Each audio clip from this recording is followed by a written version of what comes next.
चलिए कुछ चीजें और रह गई हैं इसमें अपना एक्सरसाइज 7.1 के पहले, और उसमें जो सबसे इम्पोर्टेंट पॉइंट है वो probability mass function PMF of discrete random variable.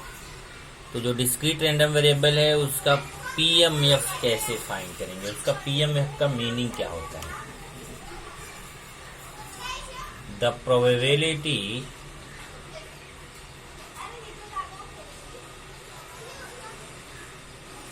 Distribution, अब उस दिन आपको प्रोबेबिलिटी डिस्ट्रीब्यूशन बताया था of a discrete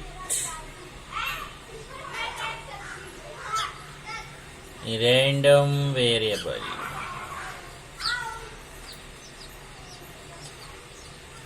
is a list of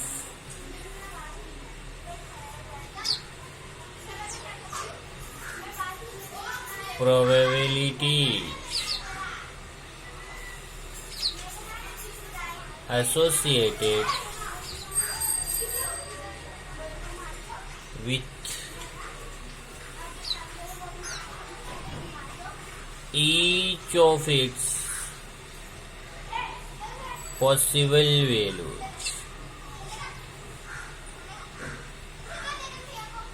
तो आपको बताया था कि प्रोबेबिलिटी डिस्ट्रीब्यूशन जो होता है वो डिस्क्रीट रैंडम वेरिएबल का कैसे फाइंड करते हैं।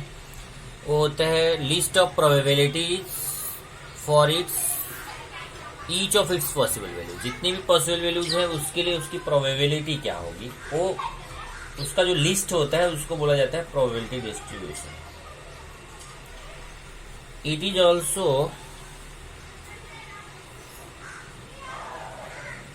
also called probability function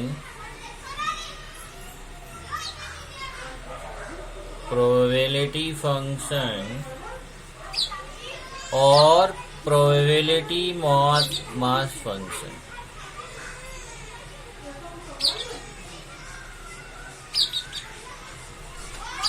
तो ये जो प्रोबेबिलिटी डिस्ट्रीब्यूशन है इसको कभी कभी प्रोबेबिलिटी फंक्शन या प्रोबेबिलिटी मास फंक्शन भी कहते हैं। ओके, अब इसका डेफिनेशन क्या है, तो डेफिनेशन में अगर देखेंगे पीएमएफ प्रोबेबिलिटी मास फंक्शन, इसका definition let the possible values of a discrete random variable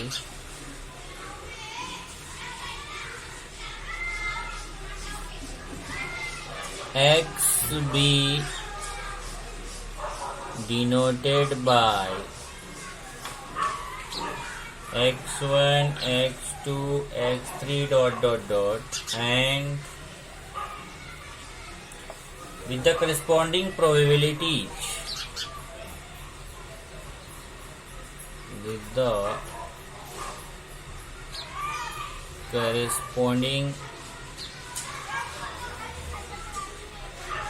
probabilities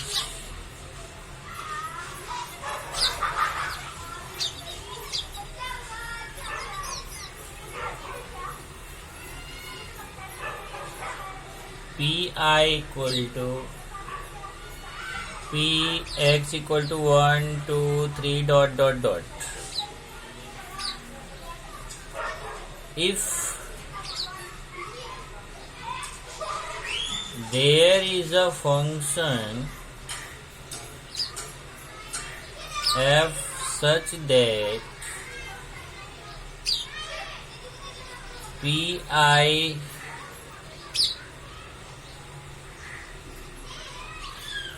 equal to probability of x equal to xi is equal to fxi for all possible values of x then f is called probability mass function। चलो मैं यहाँ short लिख देता हूँ, PMF of x।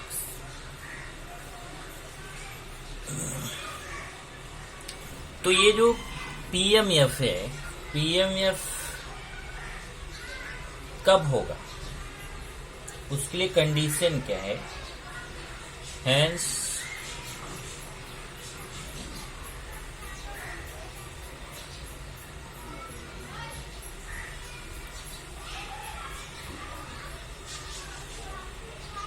probability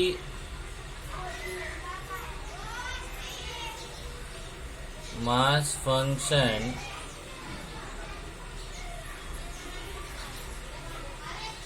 exists if। कब exist करेगा probability mass function? इसमें दो इंपॉर्टेंट पॉइंट्स हैं। फर्स्ट क्या है? P I is greater than equal to 0, I equal to 1, 2, 3 dot dot dot up to n, and summation I equal to 1 to n pi equal to 1। अब देखो ये probability mass function कब होगा, इसको समझो। ये जो पूरा डेफिनेशन आपने लिखा है, अगर मान लीजिए जो प्रोबेबिलिटी डिस्ट्रीब्यूशन दिया गया है, उस प्रोबेबिलिटी डिस्ट्रीब्यूशन में दो चीजें होनी चाहिए। पहला तो ये कि उसका जो प्रोबेबिलिटी है always greater than equal to 0, मतलब मिनिमम 0 हो सकता है या पॉजिटिव नंबर होगा, निगेटिव नहीं होना चाहिए। मतलब प्रोबेबिलिटी कभी भी निगेटिव नहीं। ये तो फर्स्ट पॉइंट है। और सेकंड है कि टोटल प्रोबेबिलिटी इक्वल टू 1। तो दो चीजें हैं, प्रोबेबिलिटी निगेटिव नहीं आना चाहिए और टोटल प्रोबेबिलिटी अगर 1 है तो वो जो फंक्शन है वो प्रोबेबिलिटी मास फंक्शन। जैसे मैं एग्जांपल दूंगा तो शायद आपको समझ में आएगा। एग्जांपल, मान लीजिए कि आपको एक प्रोबेबिलिटी मास फंक्शन यहाँ पे दिया गया है, x px, ये 1, 2, 3 टोटल यहाँ पे है, मतलब 0, 1, 2। अब ये मान लीजिए हो गया 1/4, इधर हो गया 2/4, इधर हो गया 1/4 और टोटल 1। इसमें क्या है कि ये जो px है, देखिए px के वैल्यू यहाँ 1/4, 2/4, 1/4, ये वैल्यूज पॉजिटिव है। तो इसका मतलब pi is greater than equal to 0 है।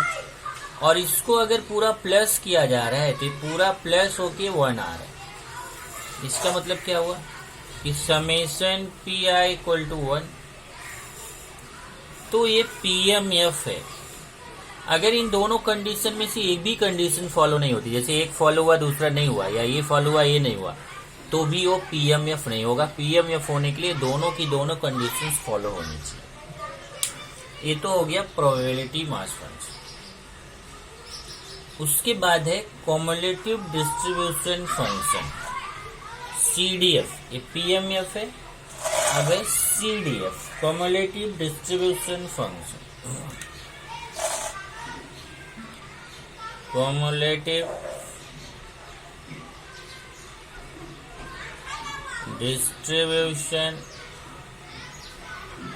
function CDF of discrete random variable। discrete random variable के लिए CDF क्या हो? तो CDF के लिए जरा देखिए, जैसे ये मैंने बताया प्रोबेबिलिटी मास फंक्शन के लिए, वैसे CDF के लिए यहाँ पे फॉर्मूला है CDF of discrete random variable is defined as, कैसे डिफाइंड होगा? इसको एफ से रिप्रेजेंट करते, कैपिटल एक्स से रिप्रेजेंट करते हैं। F X I equal to P X is less than equal to X I. तो पी एफ एक्स आई, ये फॉर्मूला है इसका, F X I equal to P X is less than equal to X I. इसका example जैसे मैं आपको दे देता हूं, आपको समझ में आएगा CDF का क्या होगा। जैसे मान लीजिए ये x है, ये पी एक्स है। अभी जब जो एग्जाम्पल लिया था वही लेते हैं। 0 1 2, चलो इतना ही। अब 0 के लिए, जैसे मतलब मैं ये बात कर रहा हूँ कि 0 है, 0 के लिए प्रोबेबिलिटी कितना है, मान लो 1/4। 1 के लिए प्रोबेबिलिटी कितना है, 2/4। 2 के लिए प्रोबेबिलिटी कितना है, 1/4। तो अगर आपको बोला जाता है एफ एक्स मतलब कॉम्युलेटिव डिस्ट्रीब्यूशन फंक्शन, तो उसका मीनिंग हुआ कि जैसे यहाँ पे अगर आप एफ एक्स 0 फाइंड करते हो, जैसे यहाँ पे देखिए एफ एक्स 0 इक्वल टू हो जाएगा P X equal to P X is less than equal to 0। मतलब x is less than equal to 0 लेना। अब x is less than equal to 0 में क्या आएगा, 0 और उससे लेस, तो 0 से लेस तो कोई है नहीं, इसका मतलब p0 आएगा। और p0 का वैल्यू कितना है, 1/4, तो यहाँ पे आएगा 1/4। अगर आप f(x1) फाइंड करते हो, देखिए इसके लिए f(x1) तो हो जाएगा px is less than equal to 1। अब x is less than equal to 1 मतलब क्या हुआ, 1 और उससे लेस, तो 1 और उससे लेस 1 और 0 है, तो यहाँ हो जाएगा p0 प्लस p1। अब p0 के वैल्यू 2/4 है, p1 का 1/4 है, तो 2/4 प्लस 1/4, तो ये कितना आ जाएगा, 3/4, तो यहाँ आएगा 3/4। इसी तरीके से अगर आप फाइंड करते हैं f(x2), हो जाएगा px is less than equal to 2। x is less than equal to 2 मतलब 2 और उससे लेस, 2 और उससे लेस में क्या आएगा, 210, तो p0 plus p1 plus p2, तो 1/4 प्लस 2/4 प्लस 1/4 आएगा 4/1, तो ये आ जाएगा 1। इस तरीके से कॉम्युलेटिव डिस्ट्रीब्यूशन फंक्शन हो गया CDF। तो यहाँ पे आपको PMF probability mass function find करना है, CDF cumulative distribution function find करना है। उसके बाद आता है 3 चीजें और, एक्सपेक्टेड वैल्यू, वेरिएंस और स्टैंडर्ड डेविएशन। तो सबसे पहले लेते हैं अपने को, नेक्स्ट क्या फाइंड करना है, expected value. Expected value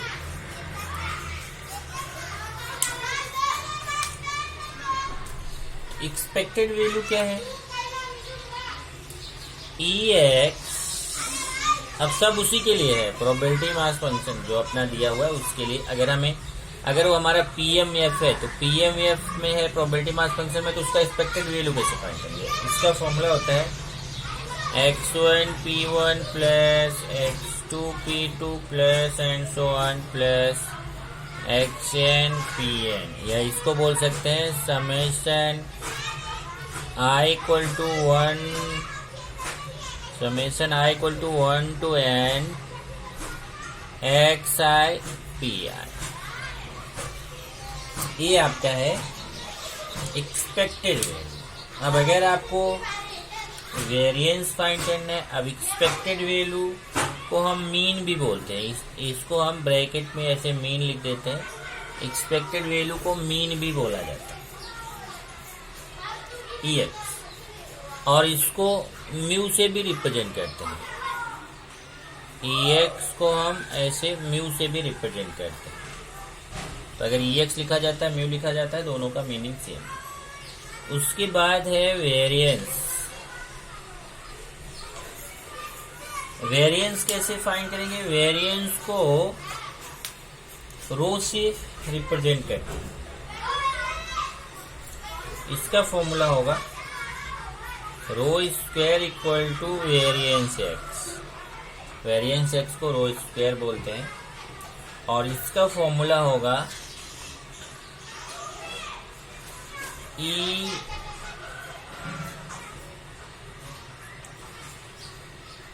E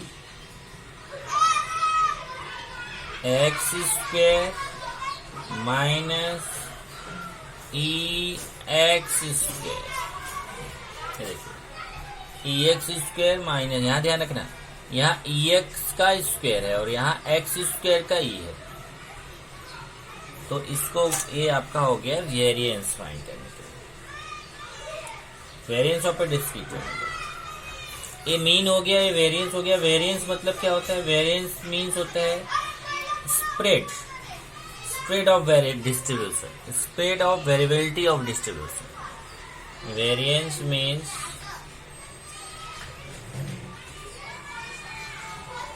spread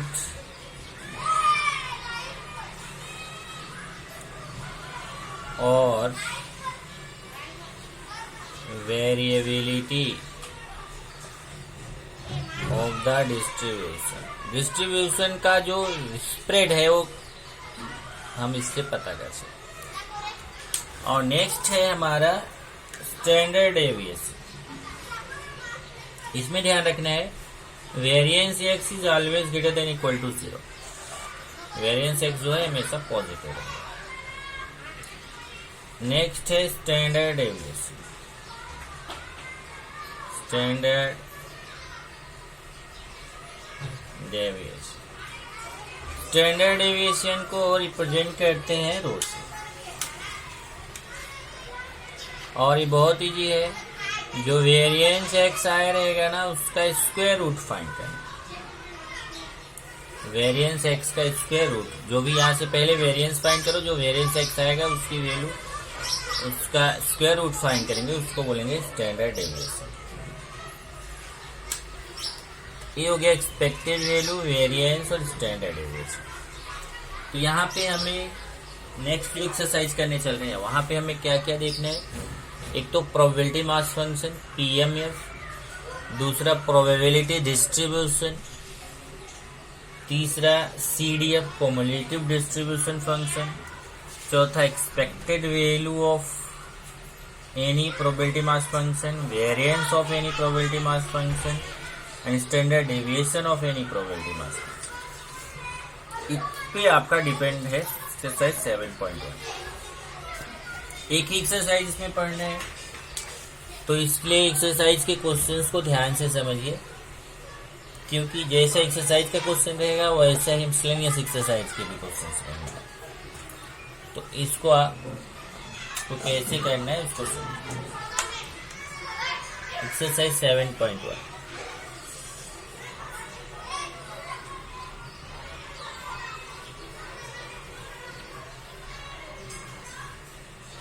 Question 1.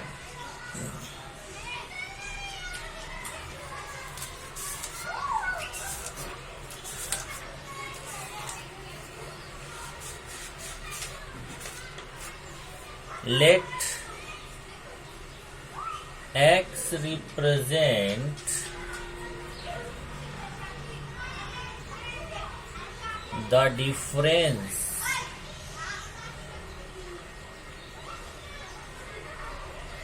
between number of heads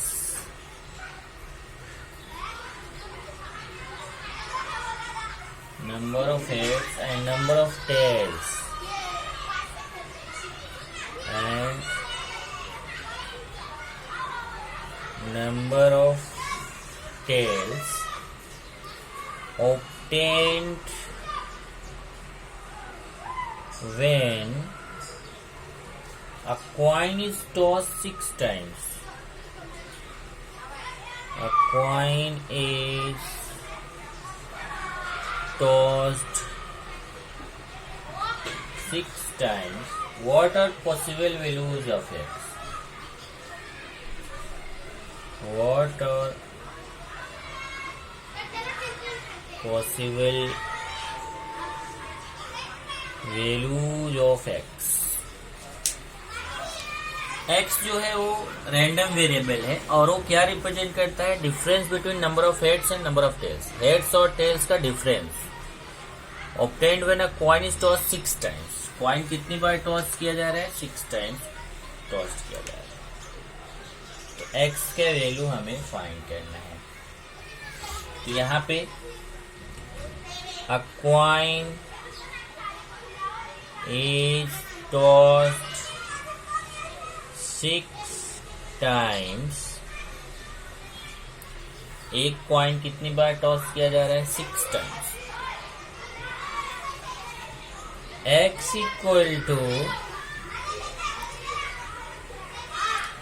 the difference between number of heads and number of tails, the difference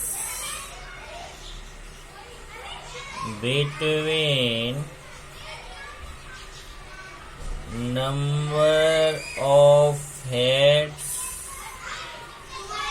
and number of tails। तो यहां पे हम देखेंगे कि x की वैल्यूज क्या क्या हो सकती है। ओके, x की वैल्यूज यहाँ पे क्या क्या आ सकता है, x की वैल्यूज।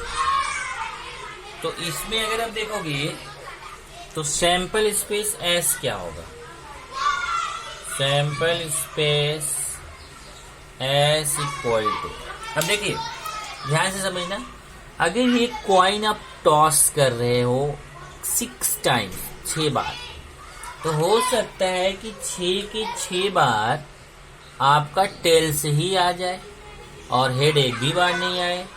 इसका मतलब हो गया 0 हेड 6 टेल्स। या ऐसा हो सकता है कि एक बार हेड आ जाए और 5 बार टेल आ जाए। देखो आपने 6 बार टॉस किया तो हो सकता है कि हेड एक भी बार नहीं आया और 6 के 6 बार टेल्स आ जाए, तो ये हेड 0 टेल 6, या हेड 1 आए तो टेल्स 5 टाइम्स आए तो भी 6 हो गया, हेड 2 टाइम्स आए टेल 4 टाइम्स आए, हेड 3 टाइम्स आए टेल्स भी 3 टाइम्स आए। एक मिनट, ऐसे नहीं समझ में आएगा, यहां पे लिख देते हैं 0 हेड 6 टेल, या फिर 1 हेड 5 टेल, या फिर 2 हेड 4 टेल, 3 हेड 3 टेल, बराबर है, या फिर 4 हेड 2 टेल, 4 हेड 2 टेल, या फिर 5 हेड 1 टेल, या 6 के 6 हेड आ गया और 0 टेल। ये देखो इतनी कंडीशंस हो सकती,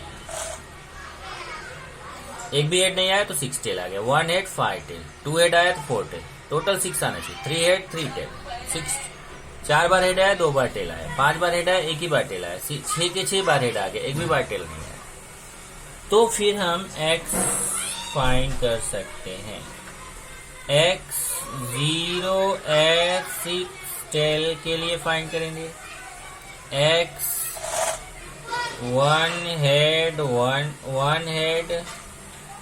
5 टेल के लिए फाइंड करेंगे, x की वैल्यू 2 हेड 4 टेल के लिए फाइंड करेंगे, x की वैल्यू 3 हेड 3 टेल के लिए फाइंड करेंगे, x की वैल्यू 4 हेड 2 टेल के लिए फाइंड करेंगे, x की वैल्यू 5 हेड 1 टेल के लिए फाइंड करेंगे, और x की वैल्यू 6 हेड 0 टेल के लिए फाइंड करेंगे। अब इसमें देखो क्या दिया है, x की वैल्यू फाइंड कैसे करेंगे, इस फॉर्मूले से the difference between number of heads and number of tails, मतलब हेड्स में से टेल्स को माइनस करना, उनका डिफरेंस।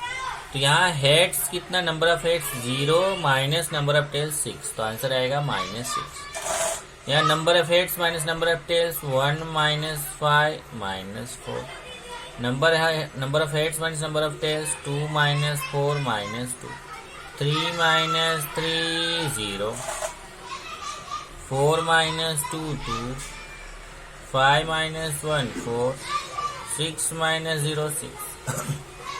ये आपका आ गया x का वैल्यू। आंसर हो जाएगा, लास्ट में आंसर लिखेंगे पॉसिबल, उसने बोला है what are possible values of x, तो possible values of x are, अब x की पॉसिबल वैल्यूज क्या क्या है देखो, -6, ऐसे देखिए -6 -4 -2 -4 -2 0 2 4 6 0 2 4 6, ये x की पॉसिबल वैल्यूज है। ये हमारा है फर्स्ट क्वेश्चन। अभी question number 2, second question.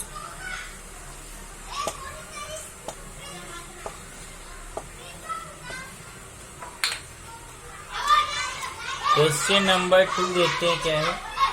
N earn मतलब समझो बैग हो गया, थैला, contains 5 red and 2 black balls, मतलब उसमें 5 रेड बॉल है, 2 ब्लैक बॉल है। 2 balls are drawn, उसमें से 2 बॉल निकालना है at random. X denotes number of black balls, number of black balls drawn, number of black balls drawn. What are possible values of x? What are possible values of x? Same पहले question में x की possible values find करना था, यहाँ पे भी x की possible values find करना है। यहाँ क्या है, टोटल नंबर ऑफ बॉल्स कितने, 5 रेड है, 2 ब्लैक है, और 2 बॉल्स अपने को ड्रॉ करने हैं, और वो ब्लैक बॉल्स ड्रॉ होने के लिए हमें पता करना है कि x की कितनी वैल्यू हो सकती है। चलो सोल्यूशन, तो टोटल नंबर ऑफ बॉल्स कितने हैं, total number of balls 5 red plus 2 black, मतलब टोटल कितने हो गए, 7 बॉल्स। अब उसमें से x क्या है, x the number of black balls, x denote करता है the number of black balls. तो सैंपल स्पेस क्या होगा, sample space S equal to, अब देखिए अगर आपको यहाँ पे 2 बॉल ड्रॉ करना है, 2 बॉल निकालना है, तो हो सकता है कि वो दोनों के दोनों ब्लैक हो जाए, या हो सकता है दोनों के दोनों रेड हो जाए, पहला रेड हो जाए दूसरा ब्लैक, या पहला ब्लैक हो जाए दूसरा रेड, या फिर दोनों के दोनों ब्लैक हो जाए। तो अगर आप 2 बॉल्स, अर्न में कितने बॉल्स है, 5 रेड 2 ब्लैक है, उसमें से आपको 2 बॉल निकालना है, तो दोनों रेड निकल सकता है, या पहला रेड निकल सकता है दूसरा ब्लैक निकल सकता है, या पहला ब्लैक निकल सकता है दूसरा रेड निकल सकता है, या दोनों के दोनों ब्लैक निकल सकते हैं। इतनी कंडीशन हो सकती है। तो यहाँ पे ब्लैक के लिए हमें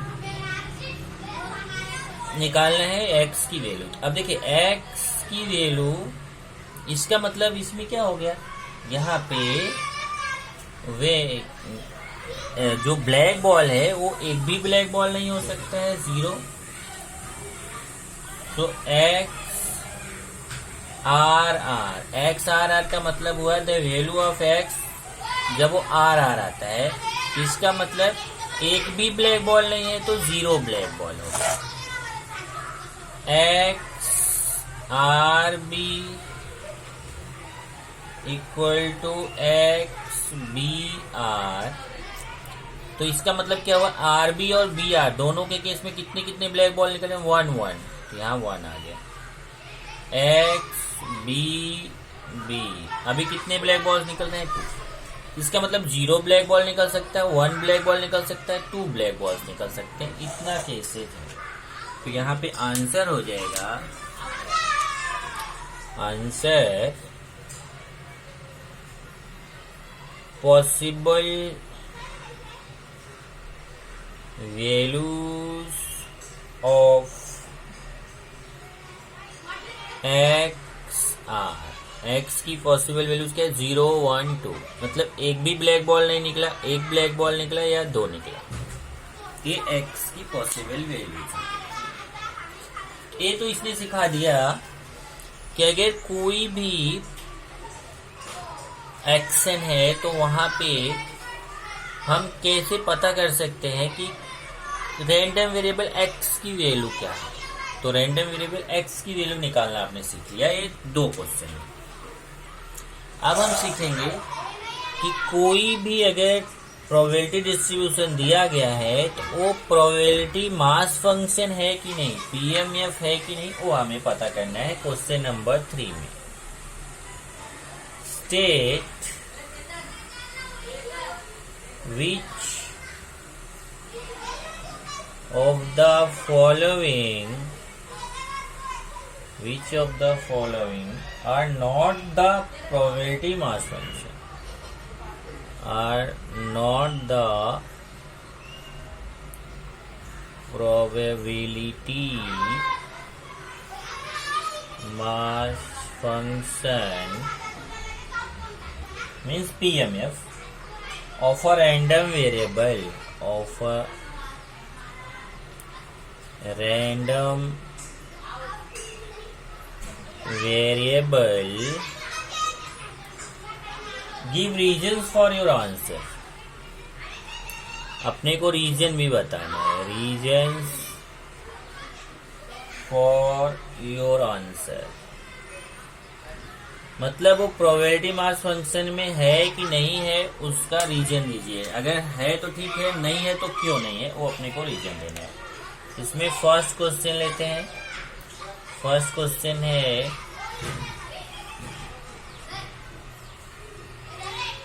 x P x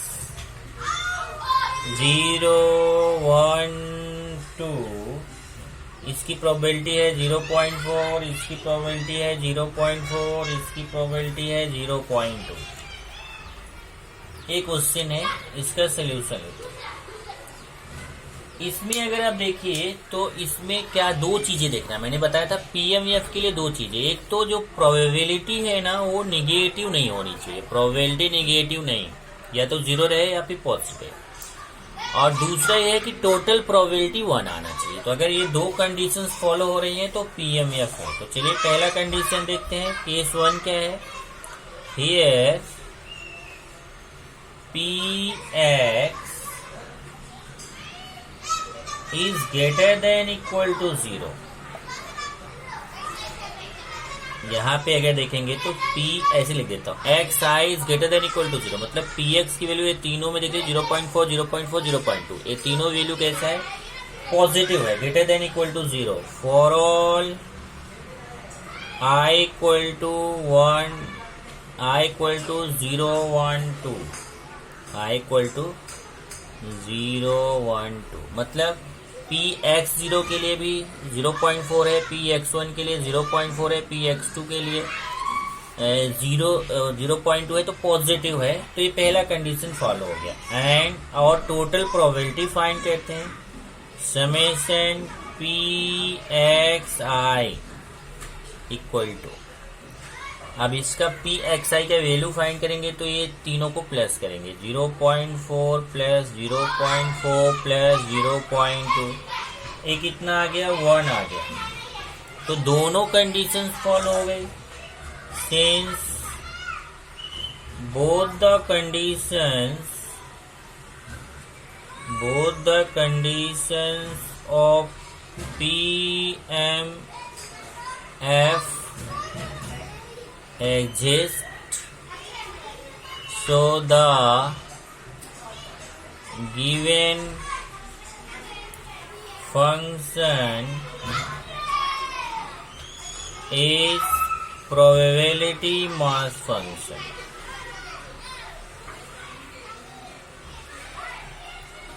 Is probability mass function of random variable.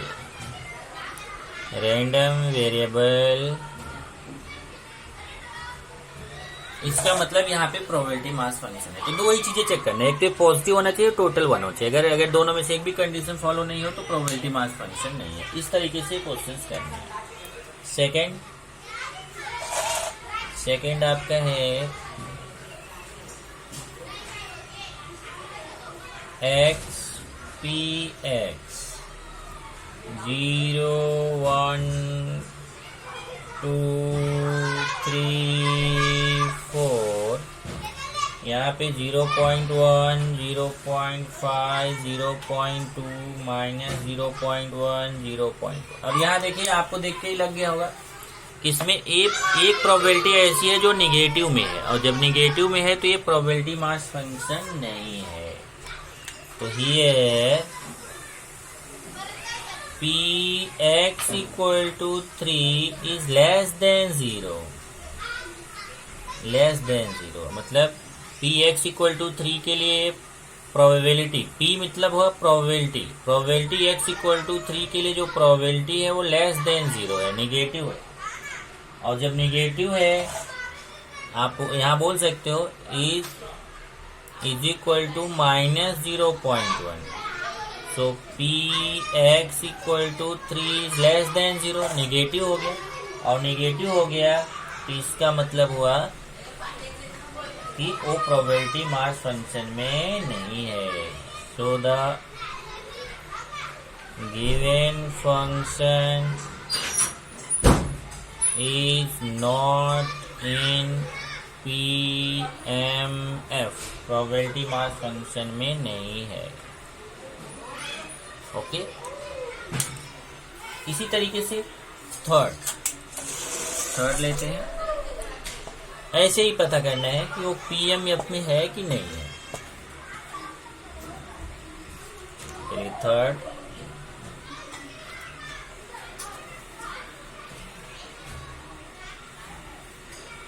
X P x 0.12 0.1 0.1 0.6 0.3। अब यहाँ देखते हैं पॉजिटिव तो है, तो पहला कंडीशन तो फॉलो हो रहा है। Here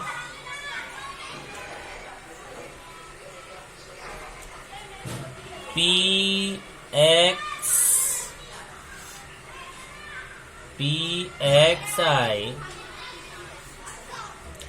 is greater than equal to 0 for all तो डायरेक्ट यही हो जाता है, for all x equal to for all I equal to 0 1 2, मतलब x 0 के लिए भी पॉजिटिव है, x 1 के लिए भी पॉजिटिव, x 2 के लिए, देखो तीनों वैल्यूज पॉजिटिव है। तो पहला कंडीशन तो फॉलो हो रहा है। अब जरा समेशन फाइंड करते हैं, समेशन Pxi। अब Pxi फाइंड करते हैं तो ये क्या हो जाएगा, 0.1 प्लस 0.6 प्लस 0.3, तो प्लस करेंगे कितना आएगा, ये आ जाएगा 1। तो ये दोनों कंडीशंस फॉलो हो गई यहाँ पे भी। Since both the conditions of PMF exist, So the given function is probability mass function of random variable. इसी तरीके से फोर्थ देखते हैं. फोर्थ क्या है?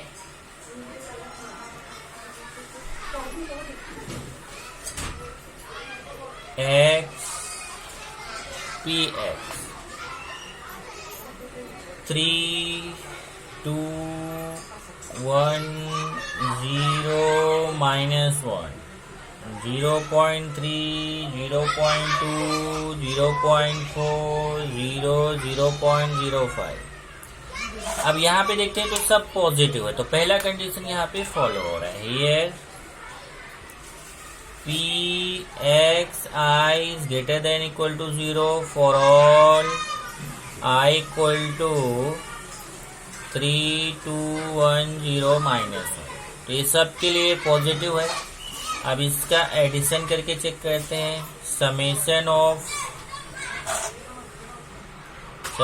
ऑफ pxi इक्वल टू, अभी सबको प्लस करेंगे, 0.3 प्लस 0.2 प्लस 0.4 प्लस 0 प्लस 0.05.